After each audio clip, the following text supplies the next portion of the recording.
तेल अवीव से लेकर हाइफा तक दुनिया ने ईरान के मिसाइल हमलों को देखा। जमीन पर तबाही देखी, बड़ी बड़ी इमारतों को खत्म होते देखा। और ये तस्वीरें नेतन्याहू के कमांड सेंटर से लेकर व्हाइट हाउस में भी देखी गई। इसलिए ट्रंप ने भी कहा है कि ईरान और इजराइल दोनों को इस युद्ध में नुकसान हुआ है और इजराइल ने भी बड़ी चोट खाई है।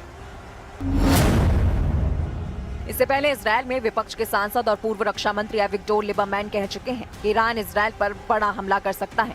लिबरमैन कह चुके हैं कि इजराइल में लोगों को बम शेल्टर की तैयारी पूरी रखनी चाहिए। एक तरह से एविगडोर लिबरमैन ने इजराइल में ईरान का खौफ फैला दिया है, यानी इजराइल में इस वक्त ईरान की मिसाइलों का सायरन बजने लगा है। इजराइल की सेना को इस बात का एहसास है कि जून में हुए युद्ध के बाद ईरान ने अपना हथियार गोदाम भर लिया है। इजराइल को भी अमेरिका से हजारों बंकर बस्टर बम सप्लाई हो चुके हैं। इसलिए अगला ट्रिगर कौन दबाएगा, नए युद्ध का फैसला यही बात करेगी।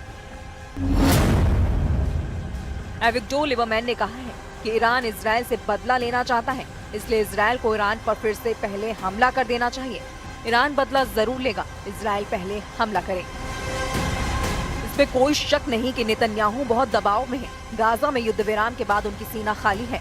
एयरफोर्स को फिर से तैयार करके इजराइल में नए युद्ध का अलर्ट जारी किया जा रहा है।